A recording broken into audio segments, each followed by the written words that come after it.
Well, welcome to another edition of Christian Answers, and my name is Pastor Jeff Short, and I'll be answering questions that come up from contemporary issues in society where you can tune in on the news and on TV and radio, listen to the news, and questions come up in our minds as to what about this and what about that, and so I'm going to try to address those questions from a Christian perspective, from a biblical perspective, and try to be consistent with that biblical perspective. That is what Christians do.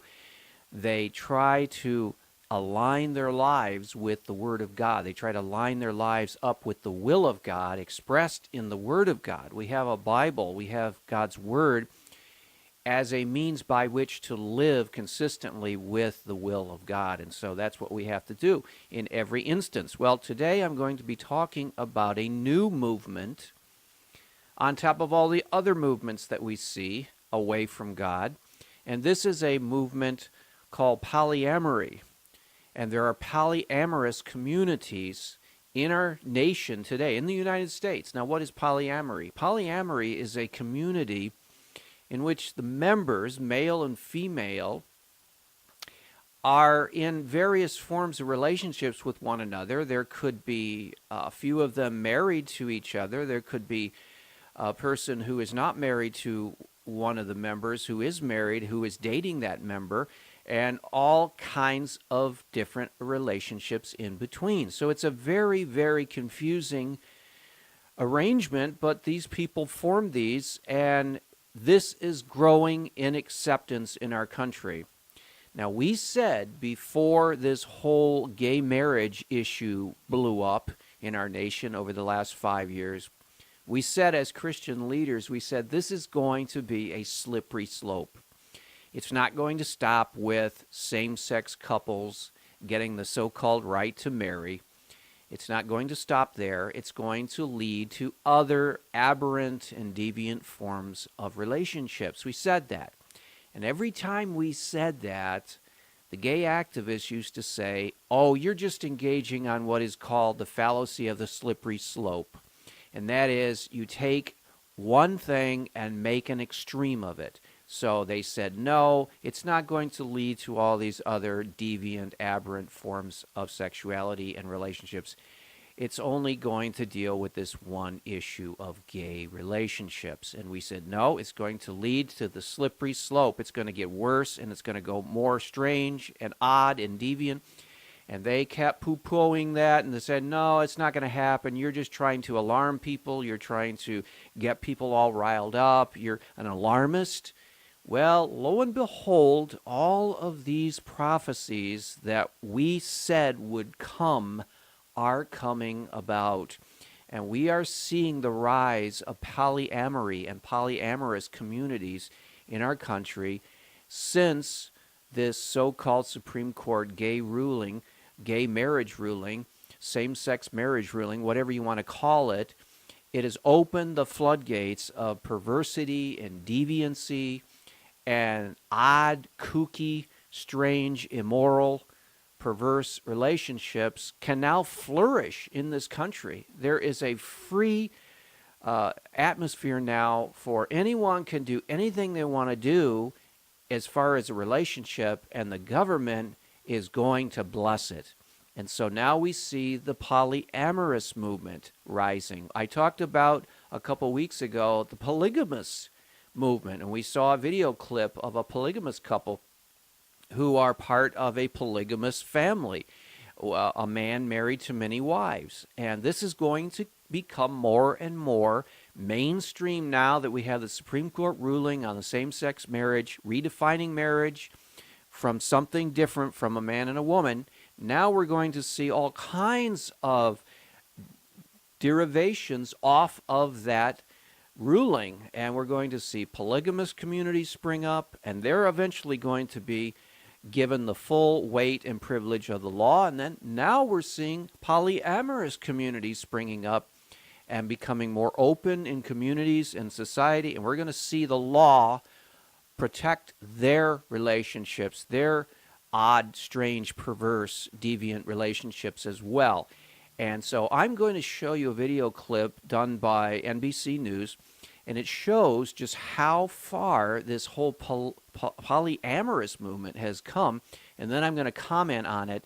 And I hope that this informs you, and I hope that this shows you what happens when you change the basic definition of a marriage between a man and a woman, and you legalize all kinds of other forms of relationships as married. You're going to see things like what this community is doing in polyamory. So let's look at that video clip, and then I'll make some commentary on it, and I think you'll be shocked. You two are married, and you sleep together. You two are dating, and sleep together. You two are dating, and sleep together. And you two are dating, and sleep together. Yeah. How is this not awkward? This is Ashley. She's 9 years old. Her family is polyamorous. How about you draw your family, and I'm going to draw my family. Okay. Okay?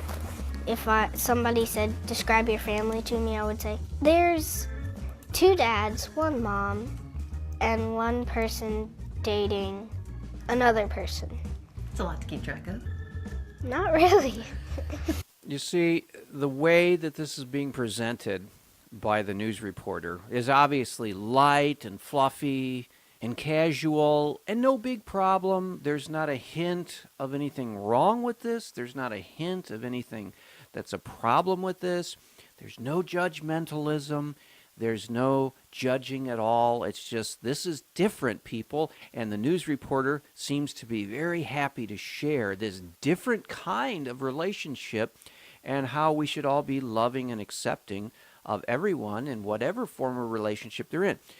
But the problem comes very clear when they begin to show the children.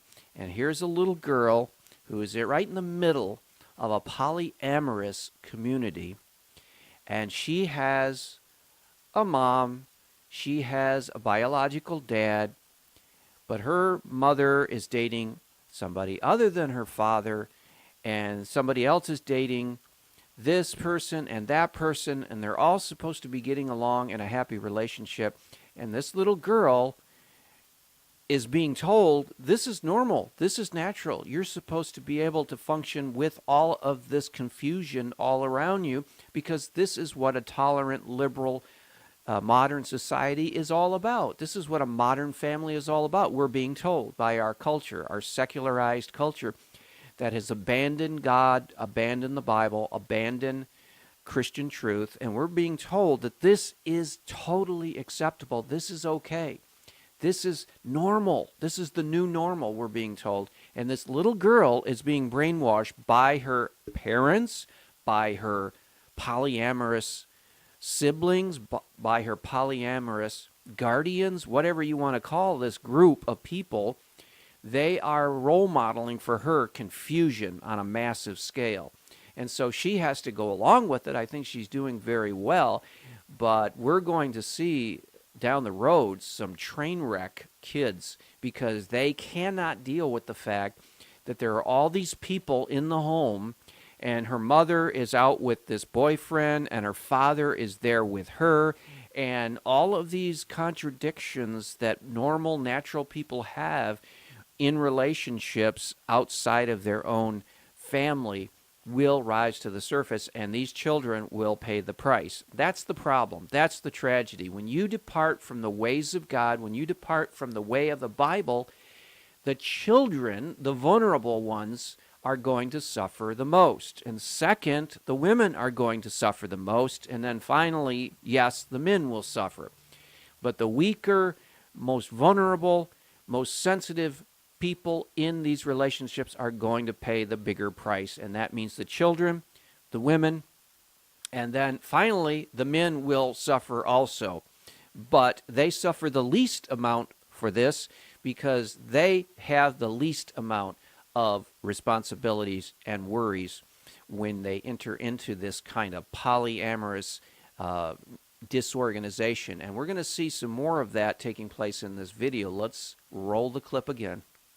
Her parents, Billy and Melissa, have been married 17 years. Yay. 6 years ago, Melissa started dating Jeremy. They all live together outside of Atlanta. If you had to explain it to someone with absolutely no context, what is being poly? More laundry. Yeah, it's being open to the idea that you don't have to have just that one. Yep, that's the definition, being open to the concept that you don't have to follow the biblical ideal, the biblical model of a man and a woman as married. That's what God established in the book of Genesis, the very first book of the Bible, the first chapter of the first book of the Bible.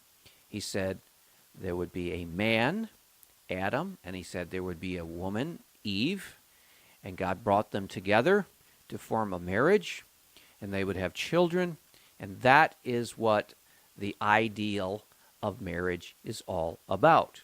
And that's what Jesus reaffirmed in the New Testament when he said a man will leave his father and mother and be joined to his wife, and the two will become one flesh. Again, Jesus underscored the ideal of the monogamous marriage arrangement. Now, the Bible does describe some deviant forms like polygamy, but it never promotes those. It recognizes them, it tolerated them for a time, but it never put them as the ideal, and they are not the ideal, and that is not the ideal. Polygamy is not the ideal, and that's why it was discouraged in the church, and that's why Christians oppose the idea of polygamy.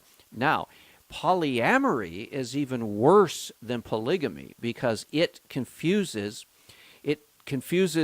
man and woman in a marriage because it doesn't even require that two people be committed to one another in order to form this lifelong relationship. And so it brings people in who are not committed to one another for a lifelong committed relationship, and then it brings them into a marriage, and then it breaks the marriage covenant purposely, deliberately, and it disintegrates the whole idea of a godly marriage as outlined in the Bible. So this man who's trying to define what polyamory is, yes, it's being open to breaking all of the standards that God has established as far as marriage goes. It's being willing to break any and every rule as far as relationships between men and women in marriage. And evidently there are people who are willing to cast aside every single shred of civilization concerning marriage and just experiment with anything they might feel they want to do. Let's watch some more. That you can accept more people into your life. Billy's dating too. Hey! This is Lindsay, his girlfriend of 9 months. Lindsay lives with her boyfriend Brian in another house. What about Lindsay? Are you going to draw Lindsay too? Probably. Yeah? On this side with Daddy. She practically is a part of our family. Over 2 days with this family, we saw that managing multiple partners means a lot of communication. So they're just right up the street. They'll be here in just a minute. Love you too. And there's my phone ringing. So how do you work out who is sleeping where on what night? It's usually up to Melissa. We let her pick and choose where she wants to go or who she wants to be with. If one of us does, have a specific request, we'll ask, hey, can you sleep with me tonight? But Friday night is date night, so Lindsay's sleeping over with Billy. Melissa and Jeremy have a quiet night in. If Mommy and Jeremy are out on a date, Daddy will be there and we'll do stuff together. And if Daddy and Mommy are on a date, me and Jeremy will take over the house. And you like that? I like that. I'll always have somebody there. Well, you really feel sorry for this little girl who's caught up right in the middle of it. Now, she says she likes it because there's somebody always there. Well, if you have a crowded house where you have people coming and going, adults coming and going, entering into all kinds of deviant relationships with one another, sexual, physical, emotional, all kinds of things, yeah, there's going to be somebody there all the time, it seems like, for the little girl to be able to watch TV with. But that's not a family. That's not anything close to what God outlines in the Bible. It's not even anything close that we naturally come up with as a civilization. If you look at all of the different civilizations in the world, African, Asian, European, American, you look at all of the different civilizations, the real civilizations, the ones that have lasted for some time, not just little short-term experiments. If you look at civilizations, they never sustain this kind of an arrangement, this polyamorous, this kind of crowded house marriage, everybody related to everybody else sexually and bonded together in some kind of a semi-marriage state. You never have that. You never have that in society long term, because it cannot exist long term. It can only exist in some kind of an odd experiment. We saw this during the 60s with the hippies. The hippies got together in these communes, and they lived together, and they had this so-called free love, and they drifted in and out, and that collapsed. How many communities now have hippie pads where there's a place where they did what they did in the 60s? Very few. Not even in the traditional locations that the communes started in on the West Coast, in California or in New York. Not even in those places do they have the communes like they did in the 60s. They can't last. They don't last. It's against human nature. It's against human relationships. They break up. They collapse. They can't sustain themselves. So this family, if you want to call it that, they will not last. They will break up. I can make that prediction fairly accurate. And yet, in our insanity to give everyone a right to do whatever they want to do in this country, we are going to legalize this at some point, and it's going to be totally legally recognized before the law at some point, and the Supreme Court is going to hand down a legal decision that will justify this kind of marriage relationship. And it's sad because the children who are involved will suffer. Like I said before, we see this little girl. She's trying to make sense of this chaos that she's in, and she does a pretty good job, but it's going to really mess her up later on. And she's going to be confused. She's not going to know what marriage is all about. She's not going to have any role model for marriage. And she will probably drift in and out of relationships. She will probably either drift in and out of relationships, get married, divorce, live with somebody, break up, or she will become a very staunch proponent for biblical Christian marriage when she grows up. It's going to happen because you cannot live in a vacuum. You can't live in chaos. This little girl is either going to be totally messed up when she's an adult, or she's going to come out the other way, and she's going to turn to the Christian pattern of marriage that not only is outlined in the Bible, it is experienced and lived out in most all humanity, all recorded history, because it's a natural law. It's written into the law of nature. God wrote it in there, and you don't have to even read the Bible to know that marriage is a man and a woman, not what we are seeing in this video clip. But let's watch some more and make some more comments. Yes. No, I'm not Yes. looking, not looking. Yes, you are. Lindsay's in the shower. Okay. So I guess when she gets out, we can go have our coffee date this morning. It's Saturday, and Lindsay's boyfriend Brian joins everyone else at the house Hey, Brian, what do you think of this? for a few hours of family yard work. I'm gonna grab the truck and just pull it around to the front yard. Timber! So last night, I refused to believe you would sit at home and not think about your husband out on a date that night with a woman that he's then bringing home to his bed. I try to focus on the fact that I'm with Jeremy and Ashley and enjoying the time I have with them. What do you guys fight about when you fight? Well, like this morning, for instance, she had to leave early for an appointment, and I forgot to leave the keys out on the counter so she could have the car keys. So she had to come in the room this morning where Lindsay and I are. You had to go into the room where he and Lindsay were sleeping this morning? And that, caused some emotional stirring there to go on, and we had to Emotional discuss stirring. That's plain awkward. Yeah. And it was still a sore subject later that day. And it's one of those, it's too early to see naked people. Not before 10 o'clock. We weren't Not naked. after 10. No. Yeah, you were. No, we weren't. No. Right.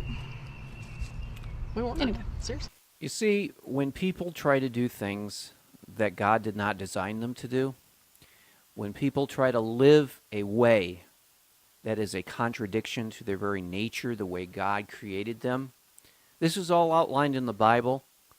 This is all a pattern that God has given us in the Bible and that Christianity has helped spread all around the world. This is the basis of marriage, and this is the basis of relationship between men and women. And what we are seeing here in the United States is a breakup of our population's reliance on God and his pattern of life. And so our population thinks at this point that it can do better than the one that God gave us as far as a pattern for marriage. And so now our population is experimenting with every single conceivable relationship it can think of and wants to legalize every single conceivable relationship it can think of. And here's an example of a group of people who are departing radically from the ideal that God has spelled out in the Bible, and we see they're having problems. Of course they're going to have problems. This man's wife had to come into the bedroom where he is in bed with his girlfriend, and she had to be okay with it, and she has to just casually accept it and act like everything's okay because we're so liberal and we're so tolerant and we're above all that pettiness and we're not jealous, we're not envious, we don't have those clinging human relationship emotions that most people have. This group is living in denial.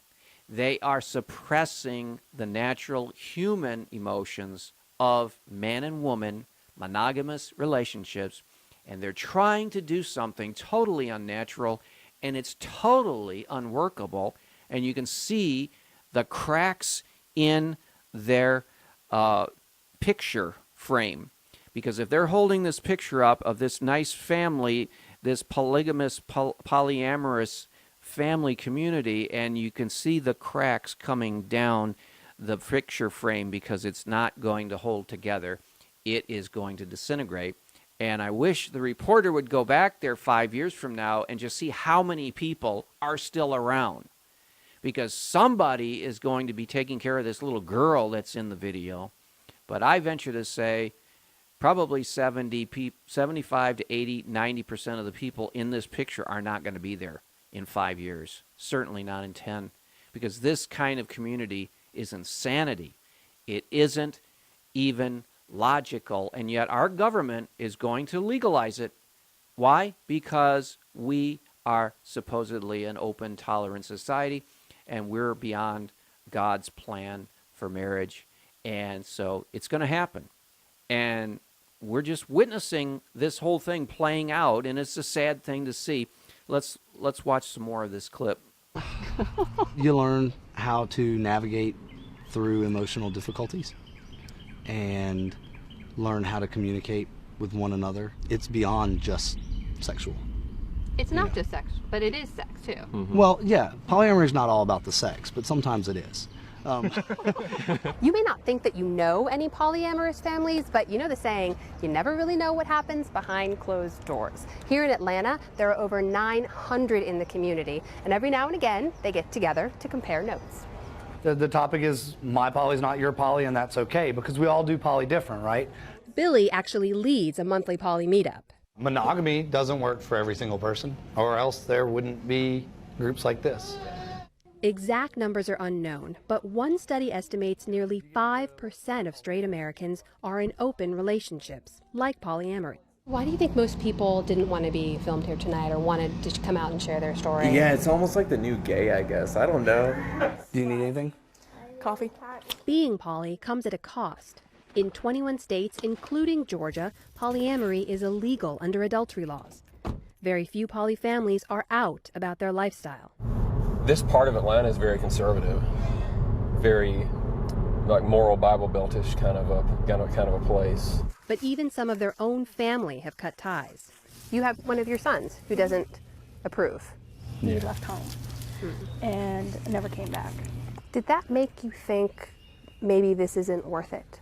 My son doesn't want to be a part of this. Mm-hmm. I had chalked it up to being a teenager. And it's like, oh, he'll be back. He'll be back. Yeah. But he's still in our lives. He still comes around. But Yeah, it was tough. Cat, you shed too much. Do your other friends have a Jeremy or a Lindsay or? Mm-mm. No? Not as I know of. Do you think that they should? Well, I don't really like to think that other people should have da-da-da. It kind of just sounds like you're judging. We're just people. That we have jobs, we live our lives, and we're not doing anything freaky or weird. We're just here.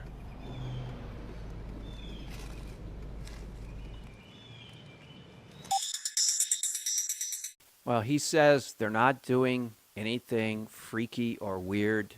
They're just people. They have jobs, trying to live their lives, just want to be free to do whatever they want. It's not true. They are freaky. They are weird. But it's not that. I mean, there are freaky and weird people, and it has no moral component. But what they're doing is immoral.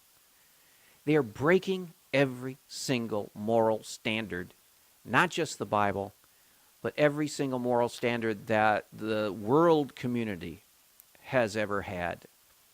I mean, you go back and trace the history of marriage to different civilizations all over the world in different times and places, and you're going to find that this kind of behavior has always been frowned upon. And the reason it's been frowned upon is because it destroys society. And when we look to the Bible, we see, lo and behold, that this is not in accord with God's will. And so God is not just trying to impose his will upon people. He's trying to give them a order for life. And he's trying to give them a way of life that leads to life, and a way of life that leads to happiness and peace and harmony with his will. And so we need to be ambassadors for marriage in our world. We need to be ambassadors for the biblical view of marriage. And we need to speak out and discourage all deviant forms of marriage, including so-called same-sex marriage, so-called polygamous marriages, and now even this polyamorous marriage. We need to discourage this, and we need to encourage people to come back to God, come back to the Bible, and come back to sanity, actually, because if you just simply look at what these people are doing, it makes no sense. It's foolish, and you can tell it's going to hurt people. It's going to hurt children. It's going to hurt real people. It's going to really hurt society long term. So we need to be ambassadors for God's word. We need to tell people the good news that Jesus died on the cross for them, but also the good news that God has a will for our lives. He has a will for marriage. It's a man and a woman. One man, one woman, one lifetime. That's his will. And we need to encourage people to follow that will. Well, I hope that you've been informed today, but we are going to see you next week at another Christian Answer program. God bless.